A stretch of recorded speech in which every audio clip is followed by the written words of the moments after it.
السلام علیکم ګران اوریدونکو د راستنیدونکو افغان مهاجرینو د ستونزو ننګونو او امکاناتو په اړه له ولسمشر محمد اشرف غنی سره د پودکاسټونو بل خبرونه ته هر کله راشي. خوش آمدید. خوش کلیپسز.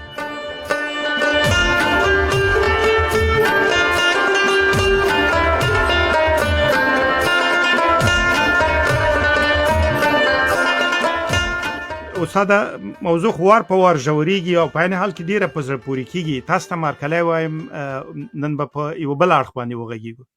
سلام علیکم جناب جنبش صاحب، اما احترامات، نیکی هیله او سلامونه ټولو خویندو او ورونو ته. کورم ودان بیا هم تاسو ته مننه وایم چې وخت مو مې او په دغه مهمو بحثونو کې ګډون کوي.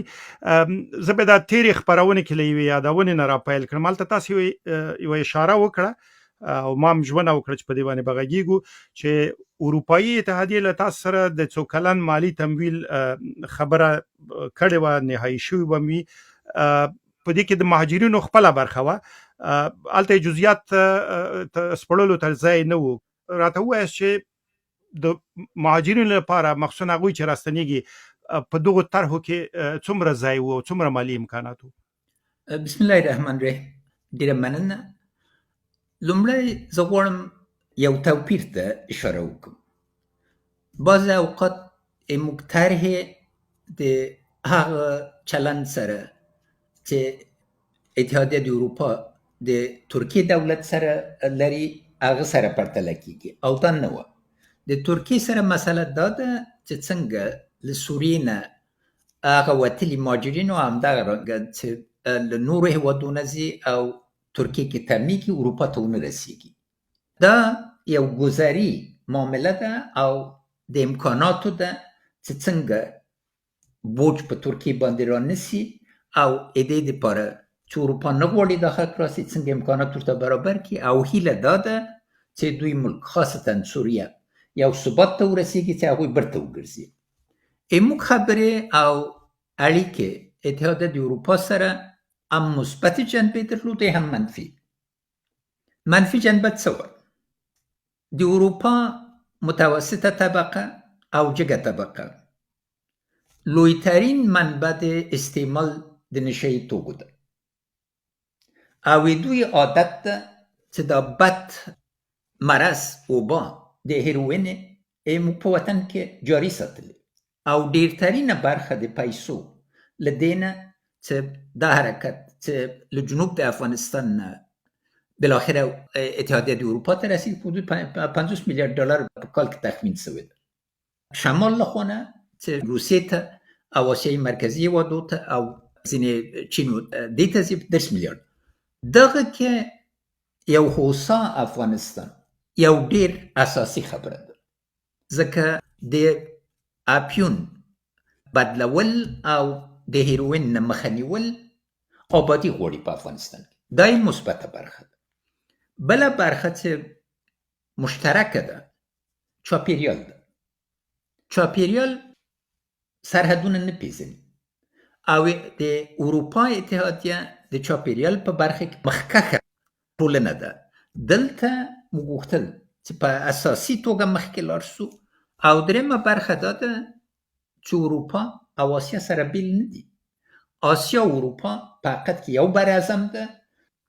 140 کاله کېږي چې د ریل پټلۍ موضوع له اروپا لخوا مطرح شوې وه چې برلین به څنګه بمبئی سره وصل شي. له بدې مرغې نه یې موږ طالب په دې دوران کې نیسو.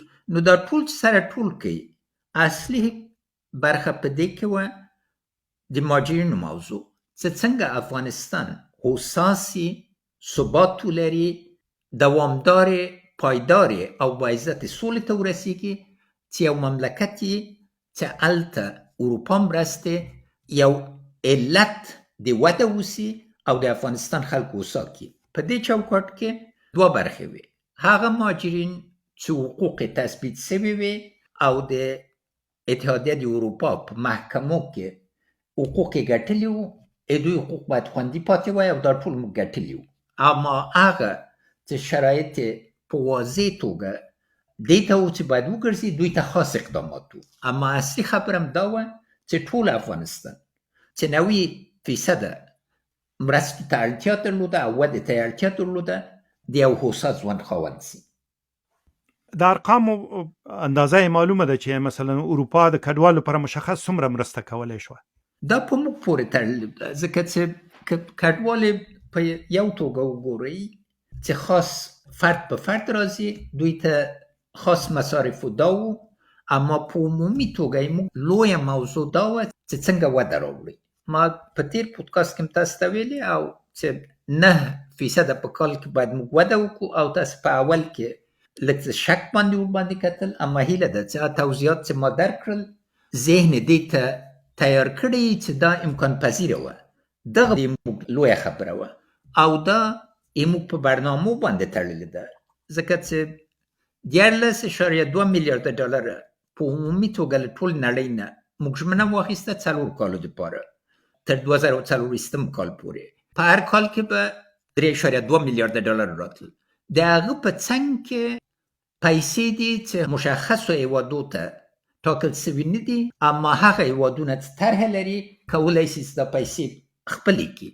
او څنګ کې د اتحادیه د اروپا لویه پانګه اچونه ده چې کیدای سو چې د شنه زیربنا او شنه انرژي او شنه صنعت په تولید کې یو بل سره زښته ډیر همکاري وکړو. یعنی حدود نسته دلته، دا په دې باندې تړلې دي چې څومره نوښت په لاس کې لري، کوم ظرفیت په لاس کې لري، او خاصتا څه رقم په شفافیت او مسئولیت باندې تر سره رسوي.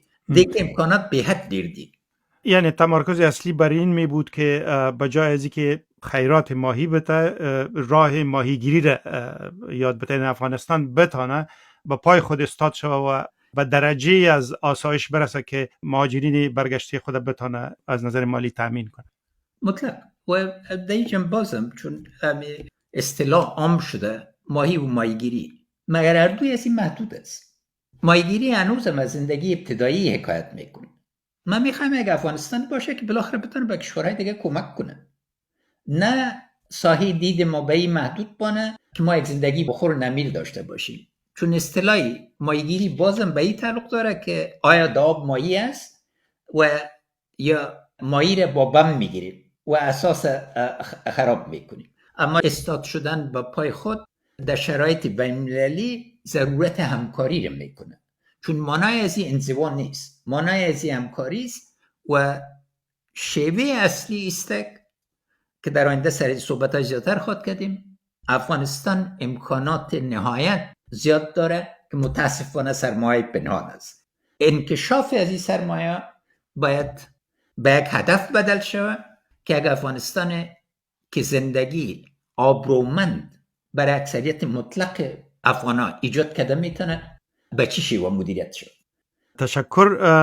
شما کوتاه اسمی از شیوه همکاری های اتحادیه اروپا با ترکیه بردن. این بهانه شد برای ما که همونطور که در برنامه قبلی وعده داده بودم یک مکس کوتاه هم بر اوضاع مهاجرین ما در ایران و در ترکیه. البته هر دو مورد فرق داره. ترکیه معمولا به عنوان ترانزیت استفاده میشه، اما ایران کشور میزبان بوده برای دهه‌ها. سرنوشت این مهاجرین ما با وجود از اینکه دهه‌ها در اونجا زندگی کرده، مثلا در ایران، حالا در یک حاله از ابهام است و با وجود از اینکه کسی زیاد خبر نمیشه، سر و صدا نداره، ولی اخراج‌های ادامه داره. فکر میکنین که اوضاع بهتر خواهد شد یا به سوی ابهام بیشتر خواهد رفت؟ در دوران وبای کرونا ما میخوایم از همکاری ملت و دولت ایران ابراز تشکر کنم. ایران بعد از یک ماه که سرحد بسته کرده بود، سرحد باز کرد و خاصتا ما مشکور آسیای مرکزی هستیم که در دوران وبای کرونا سرحدات باز نگاه کرد و این موجب ازش شد که در قیمت‌های مواد غذایی تغییر به وجود نبیاد، هم از احتکار جلوگیری شد و هم از قحطی که بعض مردم و بعض قوت‌های دیگه می‌خواستند. در ایران دو نوع مهاجر داریم. یکی مهاجر اقتصادی است که اینا اکثرا باعث فرد و اکثرا مرد هستن و جوان هستن که میرن و زیادترین سهم از اینا در بخش سکتور ساختمانی است. تا حدود 4% اقتصاد ایران به بالای شانه‌های بازوهای توانایی از افغان‌ها اسوار بود و افراد دیگه هستن که باعث خانواده چندین نسل در اونجا بودن و مراکز تمرکز از اینا در ولایت عمده ایران معلوم است. شرایطی که در ایران فعلا است مربوط به خود ایران نیستن، چون تحریم اقتصادی که سر ایران تحمیل شده اقتصاد ایران بسیار سخت صدمه زده. پول ببینین، شرایط کار ببینین. از این جهت امروز فضای کار در ایران به سکوت مواجه است. 1/3 ایرانیا به اساس گزارش‌هایی که در روزنامه‌های خود از اینا نشر میشه میخواین از کشور برن. در این حالت بازم چیزی که متناسب روزنامه ایرانی در این اواخر اتکا میکنم، یک حس ستیزه با مهاجرین به صورت عموم و مهاجرین افغان به صورت خاص به وجود آمد. تو شرایط در اروپا به مراتب شدیدتر است. وزیر داخلی انگلستان که از کابینه اخراج شد یک نمونه عزیز و شما شاهد هستین که با چی رقم الفاظ صحبت میکنن و نوع اسلام ستیزی که در بعضی کشورهای اروپا به وجود آمده جزء از ضدیت به مهاجرین است. در این حالت ما باید آمادگی داشته باشیم. موضوع اصلی چیست؟ آیا میخوایم که این موضوع عودت مهاجرین به یک برنامه منسجم و قابل پیش بینی با محدودیت زمانی و یک طرح منظم مبدل شود و یا ای که خودجوش باشه؟ اگر خودجوش باشه و عکس العملی باشه نتایج از یک رقم است. اگر این برای یک برنامه منسجم مدون بدل میشه این قابل مدیریت میشه و قابل پیش بینی میشه، خطرات به همه کمتر میشه و او به ارقام، اسناد، اولویت بندیا ضرورت داره که مدیریتش به صورت اساسی صورت بگیره و باز سوال منابع مطرح میشه که او یک بحث است که بدون بحث مشروعیت داخلی منطقه‌ای و بین‌المللی انجام داده شده نمیتونه. یعنی میخواین بگوین که صرف نظر از این که سرنوشت مهاجرین ما در ایران چی میشه، یعنی با سرنوشت شبیه پاکستان مواجه میشن یا خیر، ملت افغان باید آماده باشه و به یک اجماع برسه که اینا را بپذیره دوباره. مطلق، چون برای چند سال هم با پاکستان هم با ایران ما چارچوب همکاری‌های وسط مدت و دراز مدت مطرح کرده بودیم و در این مذاکرات موضوع عودت با عزت و قانونی مهاجرین ما یکی از اولویت‌های ما بود. تعداد مذاکرات گذاشته شده، حالا باید شکل برنامه‌ریزی صورت بگیرد. دلیلی که واقعات رخ میده است که یک ابهام با وجود آمده که آینده افغانستان به کدام طرف میره و در حالتی که ابهام وجود داشته باشه عوض از این که با برنامه رفتار کنین با حرکات احساساتی و آنی دچار میشین که نتایجش عکس العملی میشه و این به دایره خبیثه بدل میشه عوض از اینکه به یک دایره نجیبه بدل شد.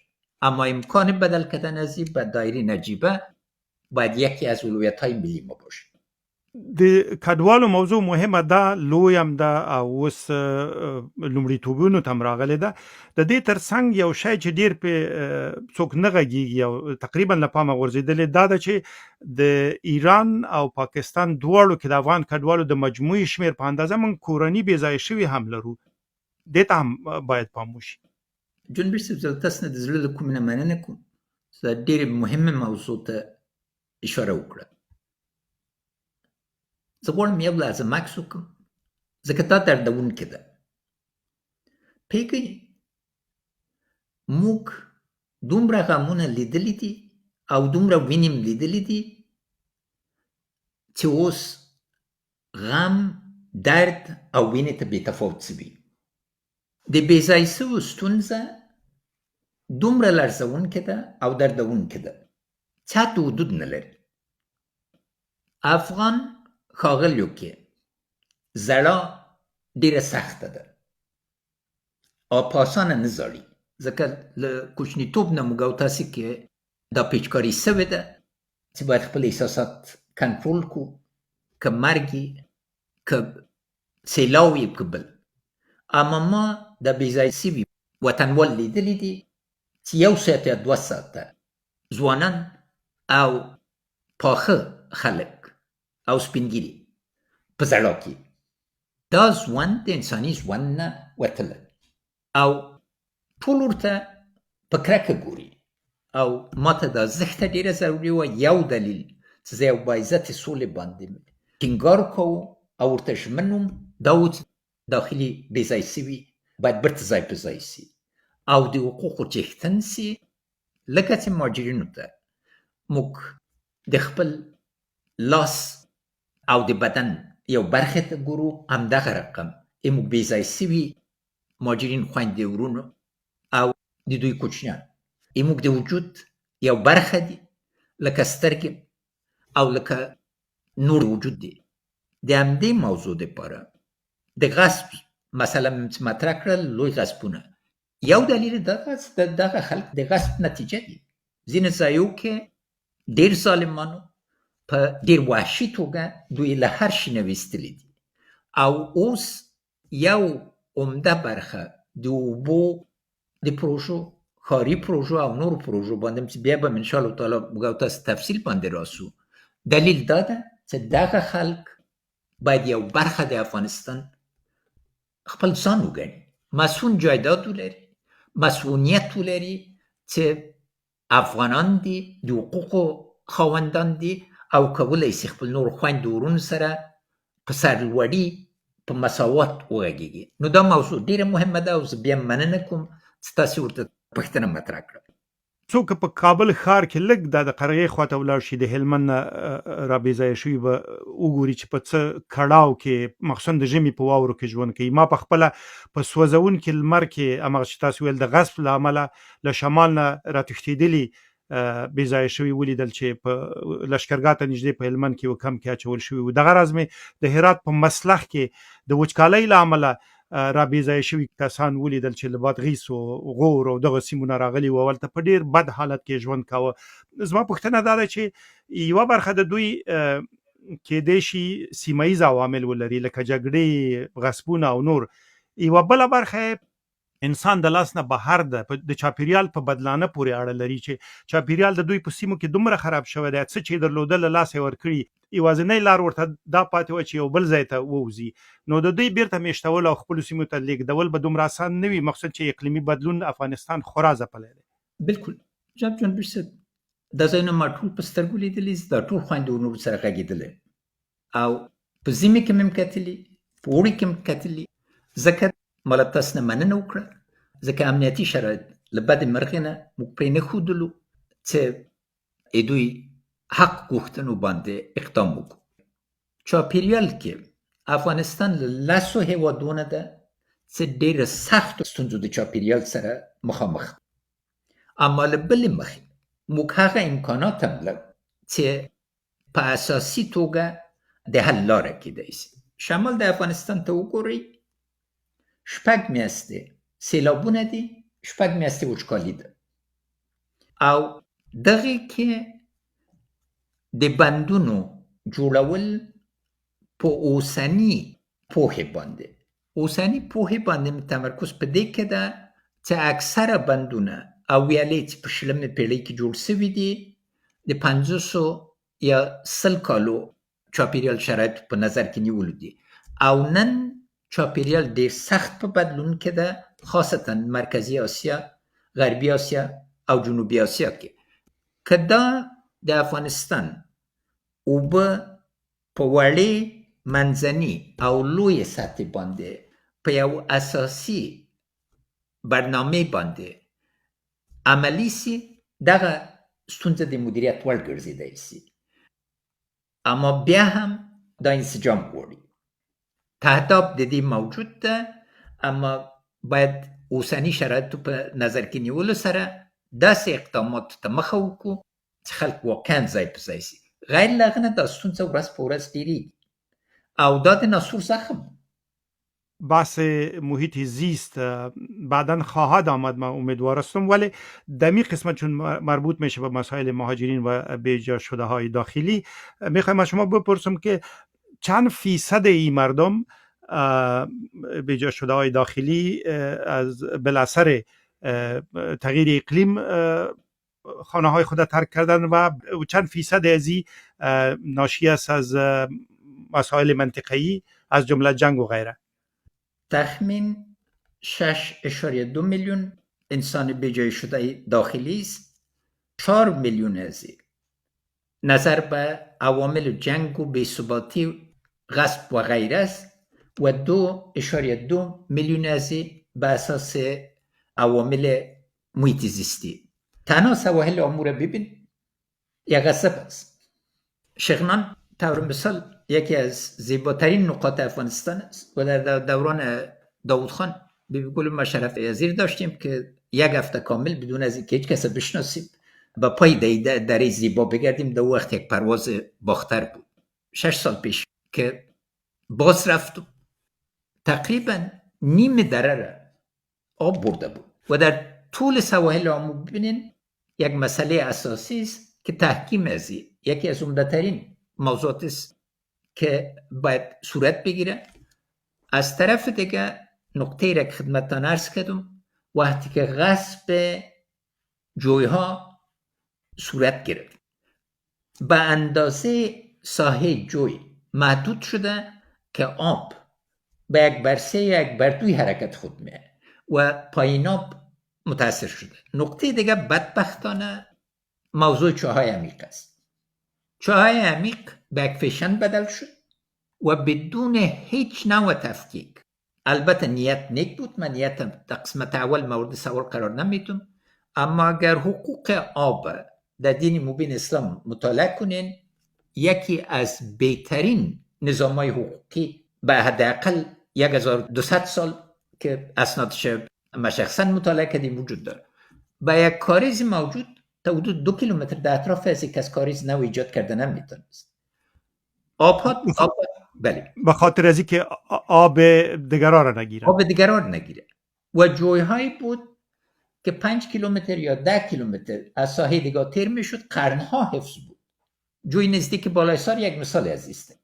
تمام از این نظام زیر پا گذاشته شده، چون آب دو رقم است. یکی آب زیرزمینی محدود است، یک بار که کشف میکنین و آب خلاص میشه و این افت زمین بار میره و روز به روز چاها. یادتان خواهد باشه که در دورانی که شما مسئول پانتون کابل بودین، یک چاه در چند متری میبرامد، در حالی که آل چاها با 50 متر و 100 متر میرسه. تمام شهرهای عمده افغانستان مشکل آب داره و ما بازم بر 6 شهر افغانستان طرحهای اساسی ایجاد کرده بودیم که چطور آب ازی تامین شود. بنابراین ضرورت واضح است که موضوع محیط زیست باعث یک مسئله سرسری مورد نظر نگیریم، بلکه اقدامات اساسی کنیم، چون تمدن بسیار درخشان سیستان قدیم ما، سیستان باستان ما را که رستم پایتختش نیمروز بود و سرسبزی ازی در شاهنامه در هر فصلش انعکاس پیدا میکنه، با خشکترین چیز بدل شد از خاطر که اقلیم مدیریت نشد و آل ضرورت واضح است که خاصا از تجربه ایران در قسمت مدیریت آب که نتایج بسیار وخیم داشته و مورد توجه است و ایران از خاطر از این تصمیم گرفت تولیدات زراعتی خود در بعض بخشا کم کنه و واردات اتکا کنه. تمام از این موضوعات جمع میشه با فهم و باز برنامه سازی. طرف دیگه از این دلچسب است که به تفصیل انشاءالله در آینده صحبت خواهد کردیم و اویست که ما منابع محیط زیستی طبیعی اختیار داریم که فعلا از بهش استفاده نمیشه، که باد ماست، آب ماست، آفتاب ماست، انرژی تحت زمینی است و معادن ماست که اگر به صورت اساسی با هم به یک نقشه منسجم به تغییرات منفی را از بین برده میده و جنگلات است که باید احیا شد. جالب موضوعګانې دي. زه یادښتونه اخلم په دې باندې به وروسته غږیږو، خو تر هغو پورې چې د کورنۍ او بې ځایه شوو موضوع پورې اړه لري او د کډوالو غواړم مشخصه پوښتنه وکم چې تاسو ول چې مثلا شمال کې شپږ میاشتې وچکالي وي، شپږ میاشتې سیلابونه راځي، که اوبه سمې مدیریت شي دواړه تعادل پیدا کولی شي، هغه د سیلابونو اوبه وساتل شي او بیا په کروندو باندې ولګول شي، یا د آمو سیند غاړو ته مو اشاره وکړه چې هغه باید تحکیم شي. خو دا داسې اسانه پروژې نه دي، میلیارډونو ډالر ته ښایي اړتیا ولري. نو که داسې وي دا بې ځایه شوي شاید په دې نږدې راتلونکو وختونو کې بیرته د ستنېدلو امکان ونه مومي، ځکه دومره پیسې اوس نشته. باید خلک په میلیارډونو باندې غږیږي، اعمال عاجزانه نظر نه دا یوه لوی اشتباه ده. ځکه خبره ده چې تخمین څوک کوي او طریقه د اجرا څوک ټاکي. که تخمین د ملګرو ملتونو کوي، تخمین د اعتماد وړ نه ده، ځکه هغه فیصدي چې دوی ځان ته اخلي او د اداري مصارفو دپاره اخلي، په هغه فیصدي باندې چې یو ملک کې لګیږي یو لوی توپیر دی. نو دلته خبره د دې ده چې مدیریت په څنګه کیږي. زه یو مثال درو، د دارالمن ماڼۍ موږ په حدود 9 میلیون ډالرو بیا ودانه کړه. د دفاع د وزارت ماڼۍ د 240 میلیون ډالرو نه ډېرتر باندې لګېدلي، ځکه هغه د قراردادیانو لخوا سوي دي، په قراردادیانو باندې، او هغه بیا 15 لاسه نور قراردادیانو باندې ورکړل سوي دي. دلته عملي شویسته او اعمال لوی ثبوت غیر لدینه چې هغه شان چې موږ د ملي شرکتو د لار نه وکړل. د ډاکټر ناکامورا اقدامات تاسو خپل په خپل سترګو لیدلی. نن د کونړ سیند لیونی سیند نه ده، د کونړ سیند د ژوند لارې برابر کړي، صحراګانې شنې کړي دي، او افغانان چې دې په ځای چې کورونه خوسي کی، چې وچکالي دوران کې خوسي کړي او ټول پېښور ته تښتېدلي وو، نن هغوی راسي هلته ژوند کوي. عاجل اقدامات، عملي اقدامات، نورو اقدامات نه باید بیل سي، اما دا باید په یو سلسله بدله سي. خبره په دې کې ده، ځکه مې د مایو د مایګیري باندې ویلې، د منسجمو پیسو جوړولو لاره باید برابر کړي او په عین حال کې خپل د مهارتونو د ټینګولو دپاره هغه شی چې یو قراردادي بین المللي قراردادي فی کیلومتره 500,000 ډالرو د سرک چې شي کولی شي، موږ په 80,000 ډالر کولی شو. دا په دې باندې تړلې ده چې څومره خپل اعتماد ټینګوي. یو برخه یې چې زښته ډېره مهمه ده او باید ورباندې دقت وسي. اول ته موږ باید پیسو باندې معیار نه ده، مؤثریت معیار ده، نقشې دي چې ډیزاین د ساختمان په اوسني وضعیت کې څنګه کېږي، مخصوصا د چاپیریال په نظر نیولو سره. نو میلیونها ډالرو باندې که واقعا ملي یووالی موجودي او وحدتي د میلیاردو ډالرو کارونه کولی شي، او دا د اعتماد فضا ده چې یو ور اعتماد باندې راسي چې دغه کار کولی شو، بیا نور لوی کارونه ورسره کوي، یو د بل ضد نه دي. شما اشاره به احیای مجدد قصر دارالمان کردین. موافق خواهد بودین که از شرکت انکشاف ملی نام ببریم که اونا نقش اساسی داشتن که آل مصروف ساختن کانال قشتیپه است؟ مطلق. اول مالک همه چیز خداوند جل شانه، اما دوم ملت افغانستانه. هر کسی که یک سنگ تعداب میگذاره امارت به او تعلق نداره. در تمام افغانستان یک جایی پیدا نخواهد کردین که به نام من نامگذاری شده باشه، چون خلاف عقاید ماست و اصول ماست. هر کاری که ما میکنیم و هر نهادی را که ما ایجاد میکنیم از خاطر خیر ملت است و سر پروژه قشتیپه ما ماها کار کرد و تصمیم سیاسی واضح گرفتم سر از این که حقوق حقی افغانا در استفاده از آبهای زیرزمینی ما و آبهای روی زمین ما و آبهای را که در او حقوق بین‌المللی داریم باید از پیش استفاده کنیم. د دې پودکاسټ وروستیو شیبو ته نږدې شوي یو. استاد غوښتل مې یوه موضوع چې رانه یېره نشي چې موږ کډوال یادو، بېځایه شوي یادو، مثلا نورې ستونزې یادو، خو یو اساسي جوړونکی عنصر چې ټولنه په هغې درېدلې ده، که په هغې باندې دلته تمرکز وکړو چې هغه کورنۍ دي او مخصوصا د میرمنو ونډه ده په دې، او په عین حال کې کله چې مشکل راځي هغه بار دی چې دوی لیږدوي په خپلو اوږو باندې. اوس چې یو ډول محدودیت د دوی په کار او د دوی په زده کړو باندې راغلی دی. دغه ټولو ستونزو د په پام سره دغه د میرمنو دغه بار او د کورنیو دغه بار څومره دروند شوی یا څومره درندېدلی شي نور؟ د اسلام صدر ته وګورئ، شتمنترین فرد مخکې له دې نه چې موږ د بشریت پیشوا حضرت محمد صلی الله علیه وسلم ته وحی راسي، بیبي خدیجه د دې میرمنې تقوا او شتمني په ټول عرب نړۍ کې او هغه وخت کې شام دا کې چې د روم امپراتوري او د ساساني امپراتوري برخې وي نوم درلود. بیبي عایشه ته ګورئ، لویترین محدثه د صحیح بخاري، صحیح مسلم، 100% حدیثونه له بیبي عایشه نه نقل قول دی، د هغه په اساس باندې په سلسله باندې درېدلی دي. یو ضرور شی ده چې عفت چې د اسلام یو اساسي برخه ده د لوڅ مخ او د قید و بست نه تفکیک وسي. آیا ټوله موږ ټولنه بې عفته ټولنه، نازوانه یا زرغونه یا نور برجسته ښځې د افغانستان بې عفته وي؟ یا دا تور ده چې د ترکیې ولس چې نن په ډېر قوت باندې په غزې باندې حقوق باندې درېدلي دا بې عفتې دي؟ پاکستان ته څه وایي؟ قطر ته څه وایي؟ چې اکثریت د خلک چې شاګردان لري او استادان چې قطر په پوهنتون کې دي میرمنې دي.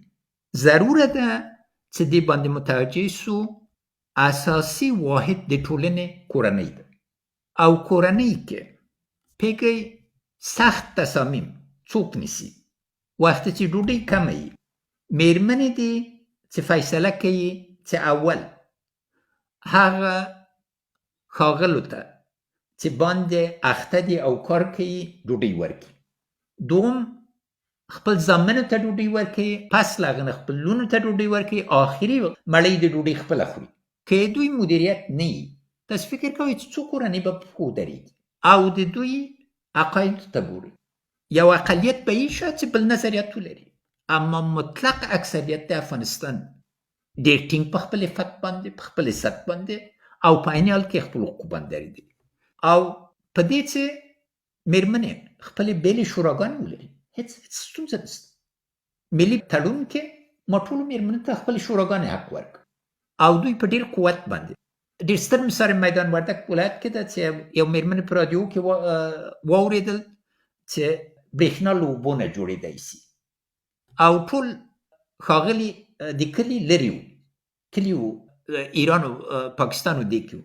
دا میرمنې سره ټولې سوې، ټول شیونه دوی ترتیب کړ تر څه برق ځان ته جوړ کړ. دا ضروره ده او که با عزته لوڼې او زامن غواړئ باید مندې با عزته او ورسره باید چلند یې با عزت وسي. دا یو بوج ده چې موږ په خپله په خپل پښې کې تومانچه ولرو. نو ضروره ده چې میرمنو ته توجه وسي. او له بلې خوا نه نن څومره کونډې میرمنې دي چې ټول بار د کورنۍ په دوی باندې ده او که دوی کارونه کوي، تاسو فکر دوی لوڼې به څنګه سرنوشت باندې اخته سي او یا دوی واړه زامن به څنګه سرنوشت باندې اخته سي؟ استاد زما پوښتنه هم همدا وه. ما د مهاجرینو یوه ویډیو کتله، یوه میرمن وه وایي یوه زه یم چې راستنه شوی یم، تورخم کې ورسره خبرې کولې، یوه مې یوه لور ده چې په پښه باندې ګوډه ده او د هغې خبره وایي ورکړې مې هم نه ده، اوس زه نه پوهېږم نه په اسمان ستوری لرم نه په ځمکه کې سیوری. دغسې به ډېرې میرمنې وي، وایم د دغه حالت درنوالی به مخصوصا د دوی په اوږو باندې خورا زیات وي. بالکل، ځکه سلها زره کورنۍ دي چې مشره یو میرمن ده. د مثال په توګه نساجي برخې کې دا ډېره برخه دوی په اوږو ده او د دوی کار او د دوی ژوند دپاره برابرول دا یو داغ ده. باید دغه ته یو واضح توجه وسي او په سمه توګه شرایط برابر سي. که څوک منع کوي نو دومره میړانه ولرئ چې شرایط د ژوند ورته برابر کړي. آیا چاته خدای جل شانه دا اختیار ورکړی چې تدریجي مرګ په نورو باندې تحمیل کړي؟ ژوند منو یا تدریجي مرګ؟ نن آیا خندا سته؟ آیا مسکا سته؟ آیا ژوندانه ته امید سته؟ دغه میرمنه چې راغلې له خپلې ګوډې لورې سره دغه زموږ واقعي وضعیت ده او دا د ټولو وحدت غواړي. دا وخت د تقسیم نه ده، دا وخت د ټولېدل دي چې په واقعي توګه د اوښکې پاک کړئ، د وطن په غېږ یې ونیسئ چې پوه سي چې سوری هم شته او عزت هم شته او راتلونکی هم شته. بسیار تشکر دکتر محمد اشرف غنی. تقریبا به جنبندی مسائل رسیدیم. در پودکاست آینده به صورت کل راجع به مشکل و راه حل هایی که کشور و ملت ما در مجموع میتونن با هم شکل بدن و اجرا کنن صحبت خواهد کردیم. بازم از جناب شما و تمام هموطنای ما، شنونده‌های عزیز تشکر میکنم. yaşasın Afganistan. ژوندی دی افغانستان. زنده باد افغانستان.